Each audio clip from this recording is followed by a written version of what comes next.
सबैजना वाह, तपाईहरु आशिष हुनुभयो। आज म यो संगतिमा यस ठाउँमा हुन पाएकोमा एकदमै सही ठाउँमा रहेछु भन्ने अनुभव गर्नुभयो। मैले गरिसकेँ। म आफै यहाँ के बोल्ने भनेर धेरै कुराहरू परमेश्वरसँग हिजोदेखि राति बिहान मागिरहँदाखेरि अनि अहिले यहाँ वचन सुन्दै गर्दा प्रभुको दासहरूबाट म आफै धेरै उत्साहित भएँ। हामी किन छौँ यहाँ? हामी के कारणले यहाँ छौँ? के कारणले छौँ भनिसक्नु भएको छ। कहिलेकाहीँ हामी सुन्नु सुन्नु डम्म सुनिन्छौँ अरे, सुन्नु डम्म सुन्यो अनि फेरि शिथिल भयो, केही पनि गर्न सक्ने हुन्छ। त्यसैले सुन्नु डम्म सुनिने मात्र होइन अनि शिथिल हुने पनि होइन। त्यो कुराले चाहिँ हाम्रो जीवनभरिलाई तागत दिन्छ, हाम्रो आत्मालाई, हाम्रो आत्मिक क्षेत्रलाई विशेष गरी। त्यसै कारण हामी सङ्गतिमा छौँ, त्यसै कारण हामी चर्चमा छौँ। यो सबैभन्दा राम्रो छनौट, सबैभन्दा राम्रो समयको सदुपयोग हो। कतिको लागि यो दुरुपयोग भएको भन्ने ठानिराखेका होला, तर हाम्रो लागि, केवल हाम्रो लागि, हामी सबैको लागि चाहिँ यो सबैभन्दा असल। हामी किन सङ्गतिमा छौँ? विशेष गरी म मेरो बाबुआमाको कारणले पो यो सङ्गतिमा आइराखेका छौँ कि मेरो बाबुआमा गइहाले, क्रिस्चियन भइहाले, क्रिस्तानी धर्म लिइहाले, त्यसकारण म पनि यहाँ आउनु पर्यो। है त के गर्नु, साथीभाइहरू कता कता छन्, के छन्? बाबुआमाको कारणले हामी आइरहेछौँ, छोराछोरीको कारणले बाबुआमा आइरहेछौँ, साथीको कारणले गर्दा यहाँ बाध्यतामा आइरहेको छौँ। हामी कसको कारणले हामी आइरहेका छौँ? किन हामी आइरहेका छौँ यहाँ? अघि नि सुरुमा सन्तोषज्यूले भनिहाल्नु भयो, 5 थरकोमा सेवकाई गर्दै हुनुहुन्छ, कति घन्टा हिँडेर होइन प्रभुको महिमा गरिराख्नु भएको छ। उहाँले भनिहाल्नु, येशू ख्रिस्ट क्रुसमा मर्नुभयो अनि पितासँग हाम्रो मिलाप भएको छ। यदि येशू ख्रिस्ट नआउनु भएको भए हाम्रो मिलाप हुने थिएन, रोमीको पुस्तकबाट उहाँले भनिसक्नुभयो। त्यस पछाडि प्रभुको दास मार्सलज्यूले भनिसक्नुभयो, इलाममा उहाँ हुनुहुन्छ, नेपालको सुन्दर जिल्ला हो। उहाँले कति धेरै आनन्दको कुरा गर्नु।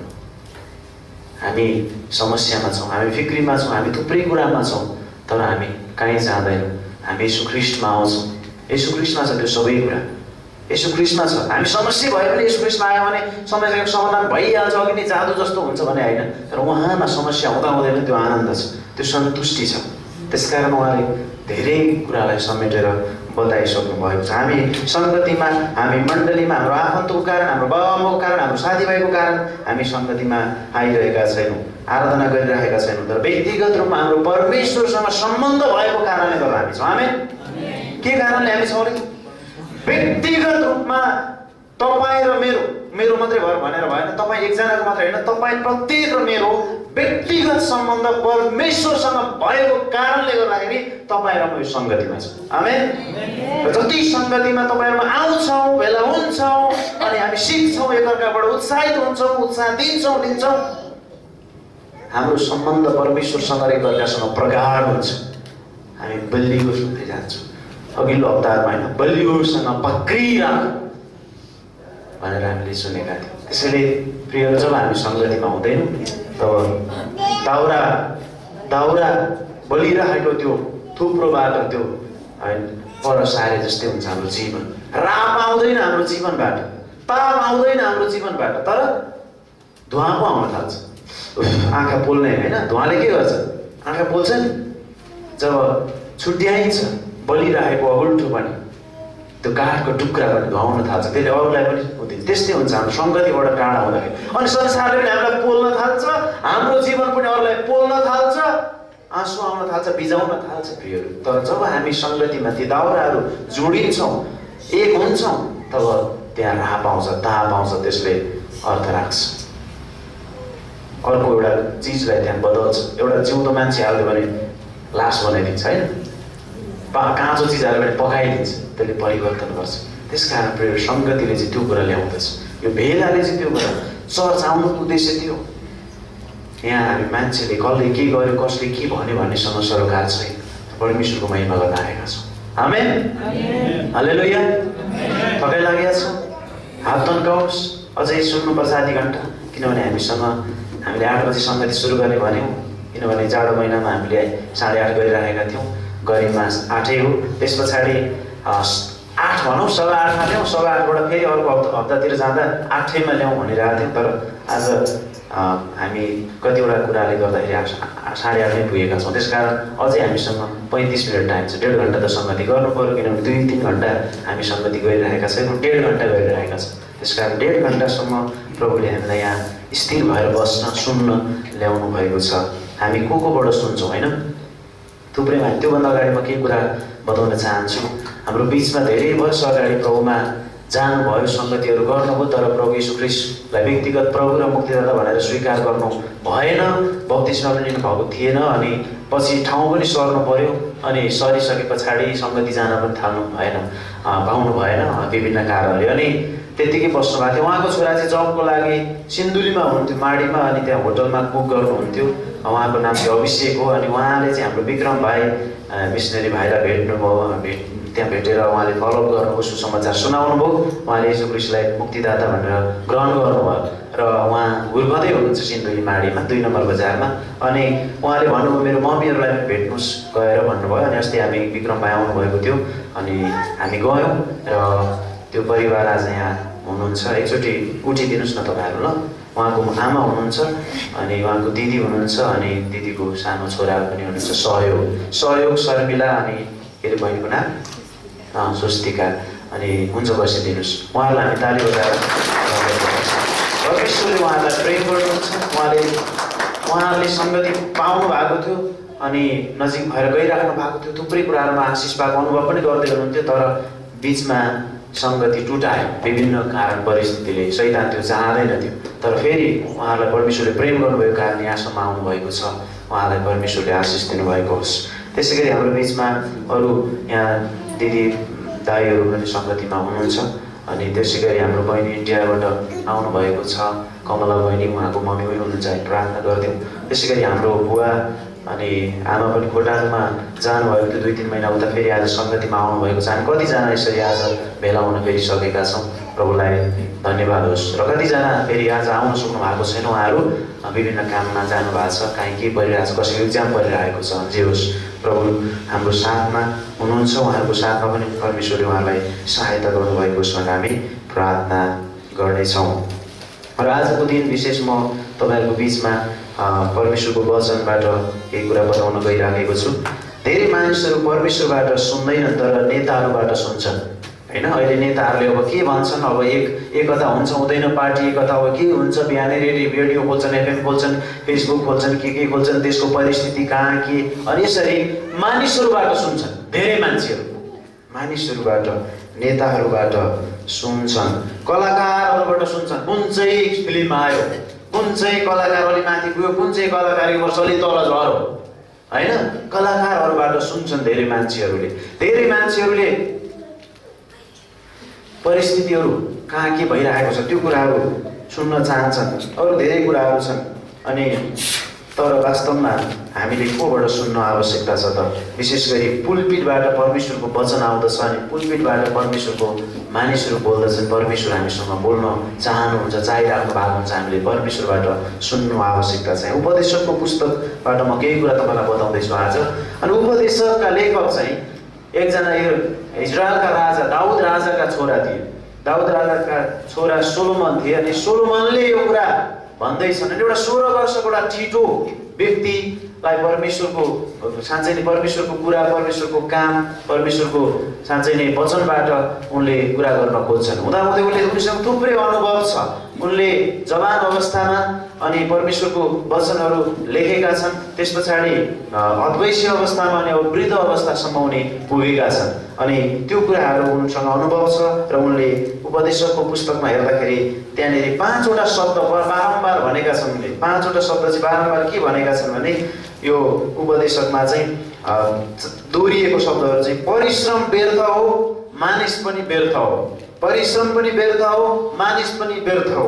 सूर्यमुनि भन्ने शब्द चलाएका छन्। सूर्यमुनि यो सूर्यमुनि गरिएको धेरै सबै कुरा व्यर्थ हो। अनि व्यर्थ भन्ने शब्दै पनि अर्को एउटा व्यर्थता, सूर्यमुनि, परिश्रम, मानिस, त्यस पछाडि खिन्नता, अनि के फाइदा यस्ता शब्द चाहिँ यहाँ पटक दोहोऱ्याइएका छन्। र यी शब्दहरूलाई केन्द्रमा राखेर उनले यो उपदेशकको पुस्तक लेखेका छन्। र उपदेशकको पुस्तकमा हामीले हेर्दाखेरि चाहिँ सन्तुष्टिको खोजी के गर्दा हुन्छ भनेर सन्तुष्टको खोजी गरिएको र परिपूर्णताको खोजी गरिएको तर सन्तुष्टि अर्थात् परिपूर्णता नपाएको कुरा छ। त्यहाँनिर मैले सबै पुस्तक बताउन खोजिरहेको छैन, त्यो कुरा गर्दैछन् उनले। उपदेशका लेखकले, उपदेशका लेखकको नाम के हो त? को राजा होला? सुलेमान राजा होइन, सोलोमन राजा हो। अनि सोलोमन राजासँग त्यो अनुभव छ उनले, अनि त्यो कुरा उनले बताइरहेको कुरा छ। के भनेर उनले बताइरहेछन् म तपाईँलाई आज बताउन चाहन्छु। त्योभन्दा अगाडि चाहिँ उनले चाहिँ परमेश्वरबाट पाउने कुरा मात्रै सदाको लागि छ, अरू संसारबाट आउने कुरा र पाउने कुरा कहिले पनि त्यसले तृप्ति दिन सक्दैन भनेर चाहिँ बताइरहेका छन्। त्यसकारण आज हामी पल्टाउनेछौँ। तपाईँ उपदेशक 1 अध्याय पल्टाउनुहोस् सुरुमा नै, र 1 अध्यायमा हामी 17 र 18 पदलाई हेरौँ। उपदेशक 1 अध्यायको 17 र 18 पदलाई हामी सुरुमा हेर्नेछौँ।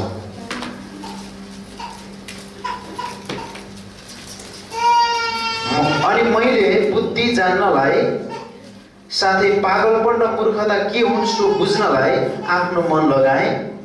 मैले थाहा गरेँ यो पनि आत्माको खिन्नता नै रहेछ, किनभने धेरै बुद्धिमा धेरै पीर हुन्छ, अनि जसले ज्ञान बढाउँछ उसले कष्ट पनि बढाउँछ। विशेष गरी आजको वचनको शीर्षक चाहिँ जीवनको परिपूर्णता। जीवनको परिपूर्णता के हो? जीवनको परिपूर्णता केमा छ? केमा छ त परिपूर्णता तपाईँ र मेरो जीवनको? मानिसले के चाहिरहेछ? मानिसले के खोजिरहेको छ? अघिल्लो हप्ता इन्डियाबाट त्यहाँ पास्टरहरू आउनुभएको थियो नि, त्यहाँ पास्टरले बताउँदै गर्दाखेरि मानिसले के कुरालाई चाहिँ बहुमूल्य ठान्छन् त भन्ने प्रश्न गर्नुभयो पास्टर फ्रेडले। के कुरालाई चाहिँ मानिसले चाहिँ बहुमूल्य ठानिरहेछ त संसार? तपाईँ म पनि मानिस फेरि के कुरालाई चाहिँ बहुमूल्य ठानिरहेछ त मानिसले? घरलाई ठानिरहेछ कि गाडीलाई ठानिरहेछ कि संसारका सबै जति पनि कुराहरू छन् ती कुरालाई बहुमूल्य ठानिरहेछ कि के कुरालाई? अनि परमेश्वरले चाहिँ के कुरालाई चाहिँ बहुमूल्य ठानिराख्नु भएको छ त भन्ने विषयमा उहाँले बोल्नु भएको थियो।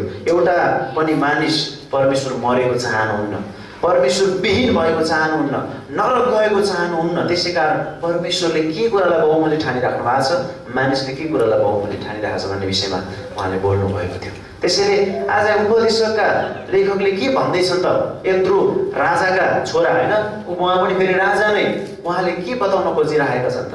उनीसँग नभएको केही पनि थिएन। जीवनको परिपूर्णता के हो त भन्ने विषयमा उनले थाहा गरे र त्यही कुरा उनले लेखेका छन्। आज हामी त्यही कुराबाट हेर्दैछौँ। र उपदेशक 1 को 17-18 हेर्दाखेरि उनले चाहिँ बुद्धिमा सोचाइमा चाहिँ पो जीवनको परिपूर्णता छ कि, जीवनको एउटा वास्तविकता छ कि, सम्पन्नता छ कि भनेर उनले विचार गरे। तर उनलाई भनिन्थ्यो उनी संसारको सबैभन्दा बुद्धिमान मानिस थिए। सबैभन्दा बुद्धिमान मानिस सुलेमान राजा थिए। अनि उनीसँग त्यो ज्ञान र त्यो बुद्धिको प्रशस्तता भएको कारणले गर्दा धेरै मानिसहरू उनीसँग सल्लाह लिन आउँथे। भनेपछि परमेश्वरबाट पाएको त्यो बुद्धि उनले जो पाएका थिए त्यो बुद्धि पनि बेकार हो भन्ने कुरा उनले गर्दैछन् कि त्यो बुद्धिमा पनि त्यो सोचाइमा पनि जीवनको परिपूर्णता रहेनछ भन्ने निष्कर्षमा पुगेका छन्। तर पहिले चाहिँ उनले त्यसमा पो छ कि भनेर खोजे बुद्धिमा। आज संसारमा पनि यही कुरा भइरहेछ। धेरै मानिसहरू पढ्न लेख्न अनि अब हाम्रै बालबच्चाहरूको कुरा गर्ने भने पनि हामीहरूकै कुरा गर्ने भने हामीले पढ्न सकेनौँ, हामी त्यो ठाउँमा पुग्थ्यौँ होला भनेर हामीलाई कतिचोटि मनमा कुरा खेल्छ होइन। त्यसमा पो छ कि जीवनको परिपूर्णता? त्यसो गरेको भए पो म आज कुन ठाउँमा पुग्थेँ होला भन्ने हामीलाई पनि लाग्न सक्छ। तर सोलोमन राजाले त्यत्रो कुरा परमेश्वरबाट संसारमा भएका सबै मान्छे मध्ये बुद्धिमान मान्छे हुँदाखेरि पनि त्यो जीवनको परिपूर्णता पाउन सकेन र व्यर्थ भन्ने कुरा उनले गरेका छन्। अनि त्यो कुरा चाहिँ 17 र 18 पदमा हामीले हेर्छौँ। अस्ति पास्टर किशोरले भन्दै हुनुहुन्थ्यो मुम्बईमा उहाँले एकजना रिक्सा चालकलाई सुसमाचारको ट्र्याक्स दिनुभयो अरे है। मुम्बईमा एउटा सुसमाचारको ट्र्याक्स उहाँले अचानक दिने क्रममा चाहिँ एउटा रिक्सा चालकलाई दिनुभयो अरे। अनि उहाँले हेर्नुभयो रिक्सा चालकलाई दिनुभयो, तर रिक्सा चालक चाहिँ एकदमै धेरै बुद्धिमान मान्छे जस्तो लाग्यो अरे, निकै टिपटप जस्तो लाग्यो अरे। अनि त्यस पछाडि उहाँसँग अलिकति उहाँले कुरा गर्नुभयो। कुरा गर्दाखेरि त्यो मान्छे चाहिँ इन्जिनियर रहेछ अरे क्या, इन्जिनियर है। इन्जिनियरले के चलाइरहेछ खै? रिक्सा। के चलाइरहेछ अरे? इन्जिनियर। अनि ओहो तपाईँ इन्जिनियर, तपाईँ रिक्सा चलाइराख्नु भएको छ भनेर उहाँले प्रश्न गर्दा हो म रिक्सा चलाइरहेको छु। म परिश्रम गर्न मन पराउँछु, किन म रिक्सा चलाइरहेको छु, म इन्जिनियरको मसँग त्यो सर्टिफिकेट छ, म इन्जिनियर बने तापनि एउटा राम्रो इन्जिनियर भए तापनि पढे तापनि बने तापनि मैले जागिर पाउन सकिनँ, त्यसकारण म रिक्सा चलाइरहेको छु। संसारको पढाइले त्यो कुराले हामीलाई कुनै पनि त्यो लेउसमा पुर्याउँदैन। हामीले सोच्छौँ होला कहिलेकाहीँ हाम्रो छोराछोरीले हामीले त्यहाँ पुर्याउन सकेनौँ, अब अर्थात् त्यो ठाउँमा पुर्याउने भने सोचिरहेका पनि होला होइन। हामी आफूलाई पनि त्यो गिल्टी त्यो यस्तो भयो भनेर हामीले पढ्न सकिनँ किन के भनेर हामी त्यसरी आफूले आफूलाई एक हिसाबले कमजोर ठानिरहेका होला। तर वास्तवमा जीवनको परिपूर्णता त्यसमा छैन है भन्ने कुरा सोलोमनले यहाँ बताइरहेको छ। यहाँ फेरि अहिले पढेकै पदमा उनले भने, मैले बुद्धि जानलाई साथै पागलपन र मूर्खता के सुकुन आफ्नो मन लगाएँ, मैले थाहा गरेँ यो पनि आत्माको खिन्नता नै रहेछ, खिन्नता नै रहेछ। किनभने धेरै बुद्धिमा धेरै वीर हुन्छ अरे होइन। धेरै पढ्यो, धेरै लगानी गर्यो, लास्टमा फाइदा छैन, इन्कम छैन, 50 लाख खर्च गरेर मैले पढेँ होला, अब 50 लाख म कमाउनै सक्दिनँ भने टेन्सन हुन थाल्छ। त्यस कारणले यो बुद्धि, संसारिक बुद्धि प्राप्त गरेर हामीलाई कुनै पनि फाइदा छैन, जसले हामीलाई जीवनको सार्थकता ल्याउँदैन, दिँदैन। अर्को कुरा चाहिँ के उनले खोजिरहेका छन् भनेदेखि हामीले 2 अध्यायको 1 र 2 पदलाई पढौँ कि 2 अध्यायको 1 र 2, मैले आफ्नो मनमनमा भने, उपदेशकै पुस्तकबाट पढ्दैछु, मैले आफ्नो मनमनमा भने अब आइज म तँलाई हर्ष उल्लासद्वारा जाँच्ने छु, यसकारण मोज मज्जा गर अनि हेर यो पनि व्यर्थ रहेछ।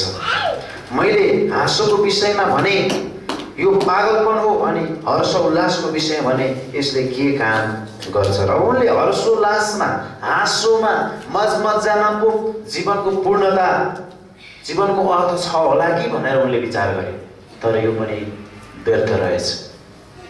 हर्षोल्लास, जहिले पनि हर्ष उल्लास गर्ने, जहिले पनि होइन भोजहरू लगाउने, जहिले पनि त्यो आनन्द, संसारिक आनन्दले हामीलाई सधैँभरि साथ दिँदैन, त्यो छेडिएको हुन्छ।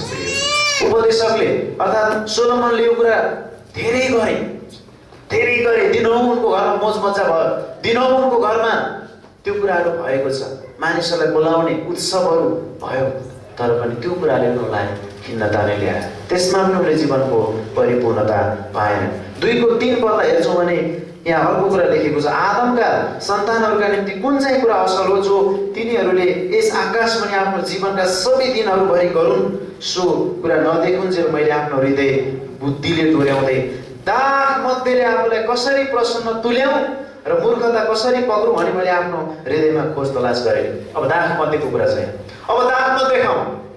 एकजना अस्ति मेरो साथीले मलाई सल्लाह दिएको, तपाईँ धेरै दुब्लाउनु भएछ भन्नु, दुब्लाएँ म यस्तै हो, के गर्ने होला, मोटाउने के उपाय होला भने, तपाईँ बियर खानुहोस् न भने त बियर खानु रे, मैले बियर खानुहोस् मोटाइन्छ उसले सल्लाह दियो। उसँग जे भरिएको छ त्यही उसले निकाल्यो होइन, त्यही उसले निकाल्यो, बियर खानुहोस् अनि तपाईँ मोटाउनुहुन्छ। यहाँ सोलोमनले दाग मध्येको चाह गर्यो, ओहो दाग मध्ये एउटा फलफुलको रस त हो नि, अङ्गुरको रस त हो नि भनेर, अब त्यो कुराले पो आनन्द दिन्छ, त्यो कुराले पो जीवनको एउटा परिपूर्णता एउटा हुन्छ कि भनेर उनले त्यो गरेनन् कि, त्यो पनि उनले गरे, तर वास्तवमा त्यसमा पनि उनले जीवनको सार्थकता पाउन सकेनन्। अर्को चौथो कुरा के छ, चौथो कुरा पनि हामी हेरौँ, 4 देखि 6 पदलाई हामी पढौँ न। 4 देखि 6 पद पढ्दा, म ठुला कामहरूमा लागि परेँ, म ठुला कामहरूमा लागि परेँ, झिना मसिना काममा होइन। मेरो बाहिर यसरी लेखेको छ, तपाईँको बाहिर फरक पर्ला है, ऊ भन्न खोजेको उस्तै छ। मैले आफ्ना निम्ति घरहरू बनाएँ, छुट्टा अपार्टमेन्टहरूले बनाएँ, ठुलामा, यो साना भनेको छैन, ठुला कामहरू गरेँ, लागि परेँ। मैले आफ्ना निम्ति घरहरू बनाएँ, मैले आफ्ना निम्ति दाखबारी पनि लगाएँ, मैले आफ्ना निम्ति बगैँचाहरू र फलका बगानहरू लगाएँ, अनि मैले तिनमा सब प्रकारका फलफुलहरू रोपेँ। 6 पद, रुखहरूमा उमार्ने वनलाई पानीले सिँचौँ भनेर मैले पानीका दहहरू पनि बनाएँ, कुलोहरू पनि लगाएँ, उनले सिँचाइको बनाए, सबै प्रकारको बगानहरू बगैँचाहरूले बनाए, सबै कुरा गरे। यसो गर्दाको जीवनको सार्थकता हुन्छ कि भनेर, तर यसमा पनि उनले जीवनको वास्तविकता भेट्टाउन सकेनन्।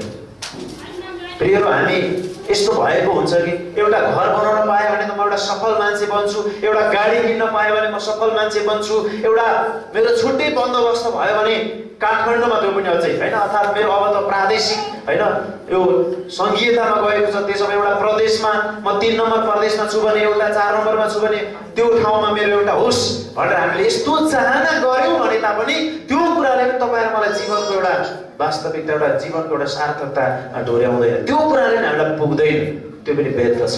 सोलोमन राजाले यो कुरा पनि सबै अनुभव गरेका छौँ। 5औं कुरा उनले के गरेका छन् भने 4 देखि 6 पदलाई नै हामीले यसलाई हेर्दाखेरि देख्न सक्छौँ। मैले अघि 4थो कुरा भने होइन, 5औं कुरा हामी 4 देखि 6 मै हामीले हेर्दैछौँ, फेरि पढ्दैनौँ। त्यहाँ सुन्दर बगैँचा र पार्कको कुरा गरिएको छ। सुन्दर बगैँचा र पार्क बनाउने, रमणीय स्थल, हरियाली। आज धेरै मान्छेहरूले ओहो सानोतिनो एउटा घडेरी हुँदैन, अनि धेरै 2-3 रोपानी जग्गा लिने, अनि त्यस पछाडि बिचमा घर बनाउने, वरिपरि खुल्ला हुन्छ, भूकम्पले यो पार्क पनि सिकाएको छ, अनि वरिपरि गाडी पार्किङदेखि लिएर फलफुलहरू, जम्मै प्रकारका फुलहरू, सबै प्रकारका फल दिने रुखहरू रोप्ने, लटरम्मा आनन्द गर्ने भनेर त्यो पनि विचार गरेका हुन्छन् मान्छेहरूले होइन। त्यो कुरा सोलोमन राजाले गरेका थिए। त्यो कुराले पनि उनलाई वास्तवमा साँचो दिएन, जीवनको अर्थ दिएन, अनि यो कुराले पनि उनी दिक्क भएको कुरा यहाँ गरिरहेको छ। अर्को कुरा छ 6औं कुरा 7 पद र 8 को कमा के लेखेको छ भने, मैले कमारा कमारीहरू किने, आफ्नो घरमा जन्मेका नोकरहरू पनि मसँग थिए, आफ्नो घरमा पनि थिए, अन्तबाट पनि ल्याएँ भाडामा, साथै यरुसलेममा म भन्दा पहिलेका सबै मानिसहरू भन्दा धेरै गाई वस्तु र भेडा बाख्रा रूपी सम्पत्ति मसँग थियो। 8 को क, मैले आफ्ना निम्ति चाँदी र सुन साथै राजाहरू र प्रान्तहरूको विशेष धन सम्पत्ति पनि जम्मा गरेँ। यति धेरै कुराहरू उनीसँग गरे। उनी सबैभन्दा धनी थिए। परमेश्वरले भन्नुभयो माग तँलाई म दिन्छु भन्नुभयो, अनि के माग्छस् त्यही दिन्छु भन्नुभएको थियो सोलोमनलाई। उनले भने मलाई धन सम्पत्ति होइन तर मलाई बुद्धि दिनुहोस् भन्नु भनेको थियो। बुद्धि उनले प्राप्त गरे, अनि बुद्धि मायाको कारण तैँले अरू सबै कुरा पनि पाउनेछस् भनेर प्रभुले भन्नुभयो। उनीसँग धन सम्पत्ति पनि प्रशस्त भयो, अनि धन सम्पत्ति प्रशस्ति भएको कारणले गर्दा उनले कमराहरू राखे, उनीसँग सबै कुरा थियो। उनको बारेमा हामीले हेर्ने हो भने राजाको पुस्तकमा धेरै कुरा पाउँदछौँ। कति हजार उनीसँग उटहरू, कति हजार भेडाहरू, कति थिए कुरा गरी साध्य छैन।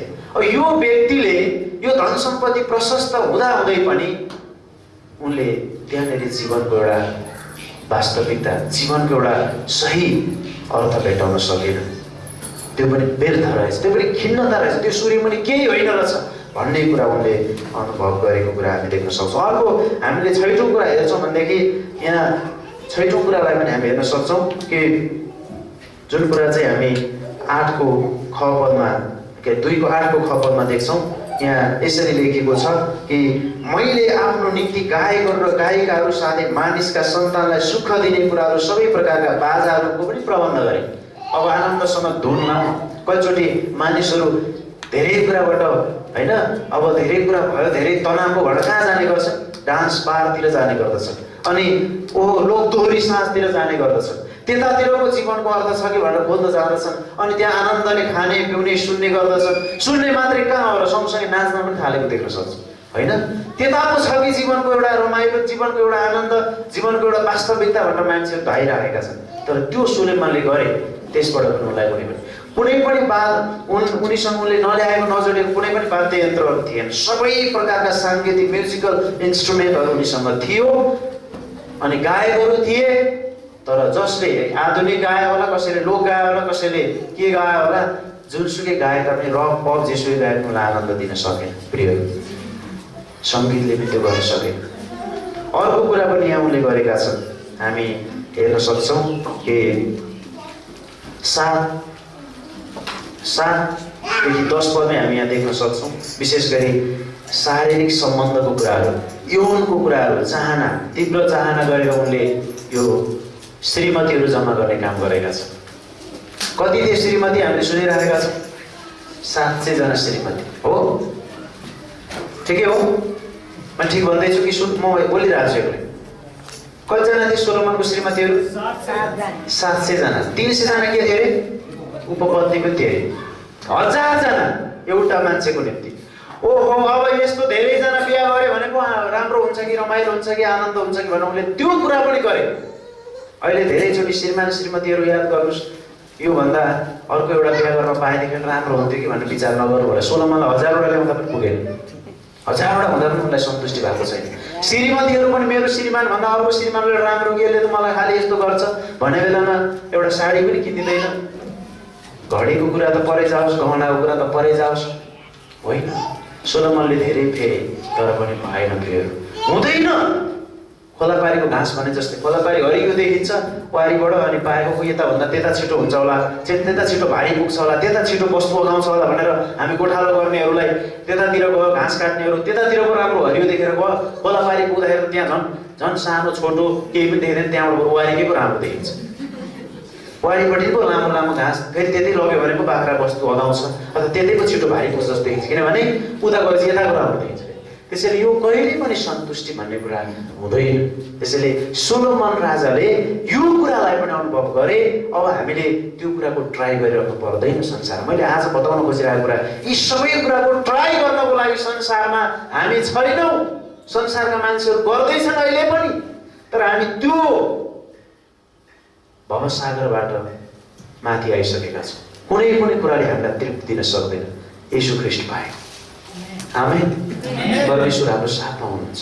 त्यसै कारण यी कुराहरूको खोजी नगरौँ। अब यसो गरे भने त त्यसको भन्दा अझै माथि पुग्न सक्छु, कहिले पनि ट्राई नगरौँ, कहिले पनि पुग्दैन, कहिले पनि त्यो कुराले हामीलाई दिँदैन। अब अन्तिममा दुईवटा बाँकी छन्, त्यस पछाडि म अन्त्य गर्छु। यहाँ 9 पदमा मात्रै हामी हेर्छौँ भने संसारको ख्याति, एउटा संसारी ख्यातिको कुरा हामी देख्न सक्छौँ। यसरी म महान भएँ भन्दैछन् उनले, सोलोमन राजाले यसरी म महान भएँ आफ्नै अनुभवबाट बताइरहेका छन्। र यरुशलेममा म भन्दा पहिलेका सबैभन्दा बढी सम्पन्न भएँ। म बिल गेट्स आजभन्दा 2-4 वर्ष अगाडि अहिले त अरू आइसके, सबैभन्दा बढी सम्पन्न म भएँ, मेरो बुद्धि पनि ममा रहिरह्यो। सबैभन्दा बढी सम्पन्न भए, के भन्नु, लास्टमा व्यर्थ भयो, केही पनि छैन। त्यसैले संसारी ख्याति, उनी राजा थिएनन् कि, उनी बुद्धिमान थिएनन् कि, वरिपरिबाट उनलाई त्यो आदर थिएन कि, संसारमा सबैले उनलाई चिनेका थिएनन् कि, उनी प्रतिष्ठित थिएनन् कि, होइन। सबै कुरा हुँदै पनि, सबै कुरा भए तापनि उनले त्यहाँ अर्थ पाएन, त्यो जीवनको व्यर्थता मात्रै देखे। त्यसै कारण प्रिय, जीवनको अर्थ चाहिँ परमेश्वरमा छ। जीवनको अर्थ हामीले उहाँमा पाउन सक्छौँ र उनले यो कुरा लेख्दैछन्। अनि संसारिक आनन्द र खुसीमा पो छ कि भनेर उनले खोजे। संसारको सबै प्रकारको उनले यसरी खोजी गरे। कुनै पनि कुराले, अब हामी के खोज्छौँ? अब हामीलाई ठुलो गायककार बनेर पो आनन्द हुन्छ कि, सङ्गीतकार बनेर पो हुन्छ कि, धनी बनेर पो हुन्छ कि, बुद्धि लिएर पो हुन्छ कि, श्रीमती जोडेर पो हुन्छ कि, श्रीमान जोडेर पो हुन्छ कि, उद्योग खोलेर पो हुन्छ कि, धेरै अझै पढ्छु आयो के बन्छु हो ठुलो भनेर हुन्छ। कुनै पनि कुरा बनेर क्रिस्चियनहरूलाई, विश्वासीहरूलाई फाइदा छैन। परमेश्वरले तपाईँ र मलाई संसारमा के का लागि राख्नु भएको छ? उहाँले सृष्टिभन्दा अगाडिदेखि तपाईँ र मलाई जान्नुहुन्थ्यो। उहाँले एउटा उद्देश्य राखेर तपाईँ र मलाई संसारमा ल्याउनु भएको छ। त्यो उद्देश्य पुरा गर्न परमेश्वरले हामीबाट चाहिराख्नु भएको छ। संसारमा आमाको गर्भद्वारा उहाँले ल्याउनु भयो। संसारबाट पनि तपाईँलाई हजारौँको बीचबाट तपाईँ र मलाई उहाँले बोलाउनु भयो, नियुक्त गर्नुभयो। उहाँले हामीलाई तालिम दिनुभएको छ, उहाँले हामीलाई सिकाउनु भएको छ, उहाँले हामीलाई कहिले नछोड्ने र नत्याग्ने प्रतिज्ञा गर्नुभएको छ। उहाँले आफ्नो प्रिय पुत्र पठाउनु भएर यो सबै कुरा गर्नुभएको छ। अब तपाईँ र मैले खोज्ने के सुलेमानले खोजे जस्तै सबै कुरा यही हो त? लास्टमा गएर उनले भन्छन् व्यर्थ व्यर्थ व्यर्थ, सबै कुरा व्यर्थ, सूर्यमणिका गरिएका हरेक कुरा व्यर्थ।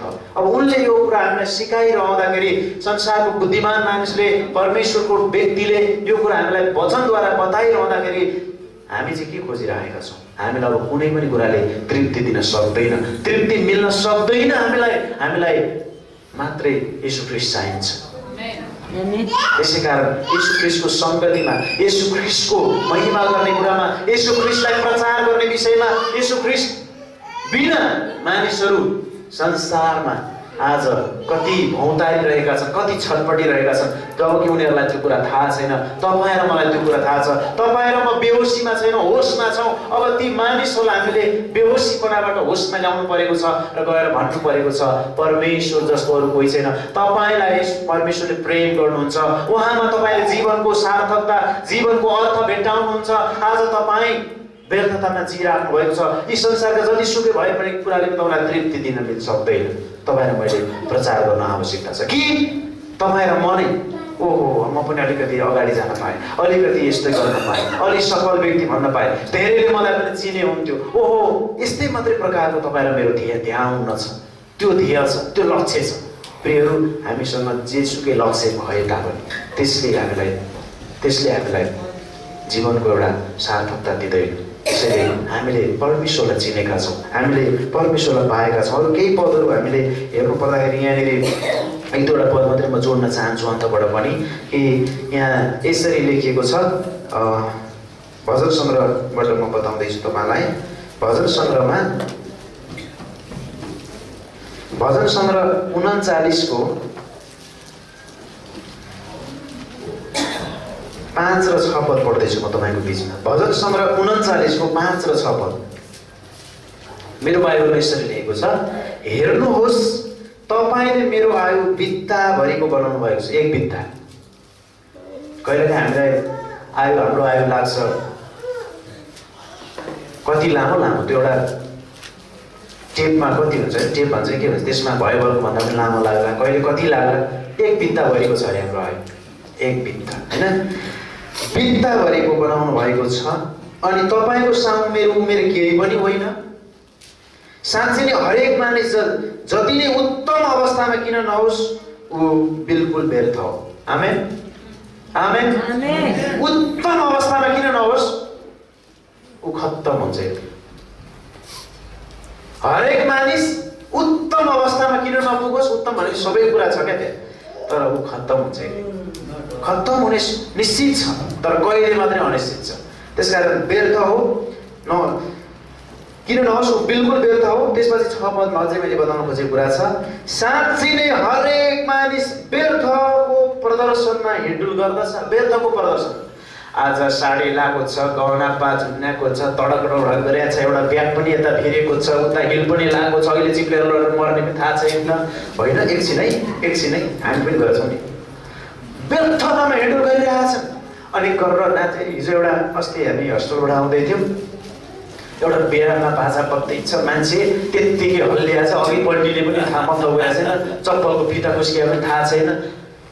प्रियहरू, के गरे होला जस्तो लाग्छ, हाँस उठ्छ कहिलेकाहीँ, रिस उठ्छ कहिलेकाहीँ, रिसाएर पनि के गरौँ, दिक्क लाग्छ कहिलेकाहीँ। यो संसारमा के भइरहेको छ, के गर्न खोजिरहेछ मान्छे, थाहा छैन उनीहरूलाई। साँच्चै नै यहाँहरू चाहिँ साँच्चै नै हरेक मानिस व्यर्थको प्रदर्शनमा हिँडुल गर्दछ, एउटा पहिलो कुरा। दोस्रो कुरा, साँच्चै नै तिनीहरू व्यर्थतामा बेचैन हुन्छ। फेरि एकछिनमा निराश हुन्छन्, दुखित हुन्छन्, बेचैन हुन्छन्। तर हामी चाहिँ सधैँ चैन हुन सक्छौँ, किनभने येशू ख्रीष्टमा सधैँ आनन्द छ, प्रभुमा सधैँ आनन्द छ। आमेन। झ्यालखानामा पर्दा पनि आनन्द छ, दुःख पीडा हुँदा पनि आनन्द छ, लुगा च्यातिँदा पनि आनन्द छ। सिन्धुपाल्चोको एउटा माझी गाउँको एउटा बस्तीमा एकजना मन्त्री गएर, शिक्षा मन्त्री, अनि त्यस पछाडि मामा घरमा बसेको एउटा बच्चाले टालेको प्यान्ट लगाइरहेको थियो अरे, त्यो पनि 2 ठाउँमा टालेको प्यान्ट। अनि त्यस पछाडि मञ्चमा उसलाई बोलायो अरे, उसलाई साह्रै लाज भयो अरे। अनि त्यस पछाडि आफ्नो हातले यस्तो हत्केलाले प्यान्ट यसरी छोपेर, पछाडि च्यातिएको प्यान्ट छोपेर अगाडि गयो। अनि मन्त्रीज्यूले एक जो प्यान्ट किन्ने 1000 पैसा दिए अरे भनेर मैले पढ्दै थिएँ, होइन। ठुलो काम गरेको उसले त्यो। अनि त्यस्ता व्यक्तिहरू नेपालमा कति छन्, होइन। भन्न खोजेको मैले कहाँबाट त्यहाँ जोडेँ भने, वास्तवमा बेचैन हुन्छन् मान्छेहरू। मसँग केही भएन भनेर बेचैन हुन्छ कहिलेकाहीँ केही धेरै कुरा भयो, अब कसले के गर्ने हो भनेर बेचैन हुन्छ। सम्पत्ति यत्रो जोडियो, अब कसले खाने भनेर बेचैन हुन्छ। कहिलेकाहीँ नभएरै बेच्छन्, कहिले भएर बेच्छन्। कसैलाई ठिक्क छ, त्यसमा पनि अझै धेरै गर्न पायो भने त्योबाट बेच्छन्। के हो यस्तै छ, बेचैन हुन्छ। त्यसैले अब तेस्रो कुरा यहाँ छ है, त्यसले धन सम्पत्ति थुपार्छ, तर त्यो कसले बटुल्छ सो जान्दैन। धन सम्पत्ति थुपार्छ, कसले बटुल्छ सो जान्दैन। त्यसकारण के को लागि थुपार्छ?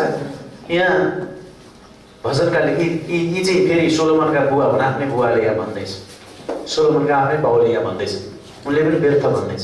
कसले बटुल्छ त्यो?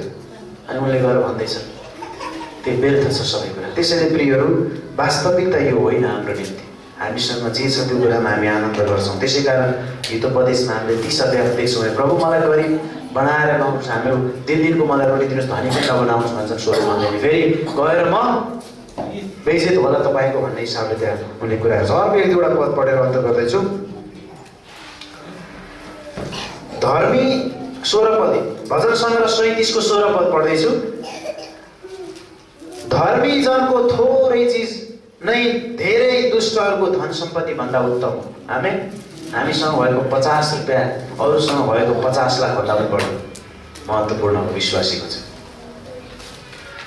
भजन सङ्ग्रह 37 को 16 पद, धर्मी जनको थोरै चिज नै धेरै दुष्टहरूको धन सम्पत्ति भन्दा उत्तम हो, किनकि दुष्टहरूका पाखुरा भाँचिनेछन् तर परमप्रभुले धर्मी जनहरूलाई सम्हाल्नुहुनेछ। हामीलाई उहाँले सम्हाल्नुहुनेछ। चिन्ता र फिक्री हाम्रो जीवनमा परमेश्वरले लिनुहुँदछ, हामीले लिनुपर्ने छैन।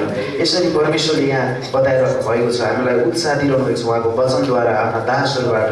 21 पदमा, भजन 37 के 21 पद, दुष्टले ऋण लिन्छ र तिर्दैन तर धर्मी जनले कृपा देखाउँछ र दिन्छ। त्यस पछाडि 24 पदमा हामीले हेऱ्यौँ भनेदेखि ऊ लडिहाले पनि पूर्ण रूपले लेटिएर रहने छैन, किनकि परमप्रभुले उसलाई आफ्नो हातले सम्हाल्नुहुन्छ। अनि 25 पदमा, म जवान थिएँ। यहाँ दाउदले के भन्दैछ, म जवान थिएँ र अहिले बुढो भएको छु, तर पनि मैले धर्मी जनलाई त्यागिएको देखेको छैन, न त उसको सन्तानलाई रोटीको भिख माग्दै गरेको देखेको छु। वाह, रोटीको भिख माग्दै गरेको देखेको छु। उनीसँग त्यो अनुभव छ, उनले त्यो देखेका छन्, उनले त्यो अनुभव गरेका छन्, उनले सुनेका छन् कि धर्मी जनलाई कुनै पनि उत्तम कुराको आवश्यकता हुने छैन। अर्थात् धर्मी जनलाई सम्हाल्ने परमेश्वर छ। को हो धर्मी जन? येशू ख्रीष्टको रगतले आज धोइएका पखालिएकाहरू सबैजना धर्मी मानिसहरू, धर्मी ठहराइएका मानिसहरू। उनीहरूलाई कुनै पनि उत्तम कुराको खाँचो हुने छैन। परमेश्वर उनीहरूको साथमा हुनुहुन्छ, उनीहरूलाई परमेश्वरले सम्हाल्नुहुनेछ। यहाँ 28 पद अन्तिम पदले यसरी बताएको छ कि किनकि परमप्रभुले न्यायलाई प्रेम गर्नुहुन्छ र आफ्ना पवित्र जनहरूलाई त्याग्नुहुन्न। आमेन। त्याग्नुहुन्न, उनीहरू सदा सर्वदा सुरक्षित हुन्छ। के परमेश्वर झुट बोल्नुहुन्छ? बोल्नुहुन्न भने कसले भन्दै हुन्छ? उहाँले यो कुरा आफ्ना दासहरूबाट प्रकट गर्नुभएको छ। आफ्ना पवित्र जनहरूलाई त्याग्नुहुन्न, उनीहरू सदा सर्वदा सुरक्षित हुन्छन् तर दुष्टहरूका सन्तान चाहिँ नाश हुनेछन्। प्रभुलाई धन्यवाद होस् कि परमेश्वरले हामीलाई यसरी प्रतिज्ञा गर्नुभएको छ। त्यसै कारण प्रियहरू, मैले पढ्न पाइनँ, मसँग धन सम्पत्ति छैन, मसँग असल स्वास्थ्य छैन, मसँग केही छैन, म यस्तो भएँ भनेर कहिले पनि जीवनका विगतहरूलाई हेरेर तपाईँहरू म तिक्त हुनु अथवा तपाईँहरू बिरो लिनु आवश्यकता छैन। परमेश्वरले मलाई जुन ठाउँबाट, जुन अवस्थाबाट यो ठाउँसम्म ल्याउनु भयो त्यो मेरो लागि सबैभन्दा असल छ। त्यसकारण परमेश्वर मसँग हुनुहुन्छ, म परमेश्वरको महिमा गर्छु, परमेश्वरले दिनुभएको जिम्मेवारी म पुरा गर्छु। म मानिसहरूको अगाडि उहाँको साक्षी दिन्छु। मानिसहरू मरिरहेका छन्, मानिसहरूले के कुरालाई बढी महत्त्व दिइरहेका छन्, परमेश्वरले के कुरालाई बढी महत्त्व दिनुभएको छ, त्यो कुरा चाहिँ मैले ती मानिसहरूलाई गएर बताउनु आवश्यक छ, किनभने मैले कुरा थाहा पाएँ। त्यसैले यही रहस्य बताउन परमेश्वरको उपस्थितिमा तपाईँहरूमा आज यहाँ छौँ। त्यसैले एकजना बहिनीले अस्ति गवाई बाँड्दै हुनुहुन्थ्यो पेप्सी खोलामा, त्यो इन्डियाबाट आउनुभएको बहिनीले। उहाँले धेरै वर्ष लगाएर एउटा मास्टर डिग्री गर्नुभयो अरे, धेरै वर्ष लगाएर मास्टर डिग्री सिद्ध्याएँ, तर यो धेरै समय, तर मेरो धेरै समय बर्बाद भयो। मास्टर डिग्री सिद्ध्याएर त उहाँको धेरै समय गयो, त्यो प्राप्त गर्नुको डिग्री होल्डर उहाँ हुनुभयो, तर वास्तवमा मेरो धेरै समय खेर गयो अरे। उहाँ आफैले आफ्नो मुखले भनेको गवाई म भन्दैछु तपाईँलाई। अनि मेरो डिग्रीले कहिले पनि परमेश्वर को हुनुहुन्छ भनेर सिकाएन अरे। मेरो डिग्रीले कहिले पनि परमेश्वर को हुनुहुन्छ भनेर सिकाएन, तर म के गर्ने, म के बन्ने, मेरो भविष्य यसले गर्यो भने यति कमाउन सक्छौ, यस्तो गर्यो भने यस्तो हुन्छ मात्रै भनेर सिकायो अरे। त्यसरी परमेश्वर कहिले सिकाएन डिग्रीले। तर हामी परमेश्वरलाई धन्यवाद दिन्छौँ कि हामी जहाँ थियौँ, जस्तो अवस्थामा थियौँ, हामीले परमेश्वर को हुनुहुन्छ भनेर चिन्न पायौँ। आमेन। यो कुरा सबै परमेश्वरको पवित्र आत्माद्वारा, परमेश्वरको योजनाको कारणले गर्दा आज भएको छ। हामी प्रभुलाई धन्यवाद दिउँ। आजको सङ्गतिमा हामीले जे जति कुराहरू सुनेका छौँ यो कुरालाई हामी हृदयमा राखौँ र हामी बिदा हुनेछौँ कि परमेश्वरले हाम्रो लागि सबै कुराको प्रबन्ध गर्नुभएको छ। हामी अरू खोजेर जानु पर्दैन, परमेश्वरले हामीलाई खोज्नु भएको छ, भेट्टाउनु भएको छ र यो फेसिलिटीमा, यो प्रकारको सुविधामा तपाईँ मलाई राख्नु भएको छ। यसैमा हामी आनन्द गरौँ, जे छ त्यसैमा खुसी हौँ र परमेश्वरको वचन मानिसहरूलाई घोषणा गरौँ, प्रचार गरौँ। प्रभुले हामीलाई आशिष दिनुभएको छ। आउनुहोस् हामी प्रार्थना गरौँ।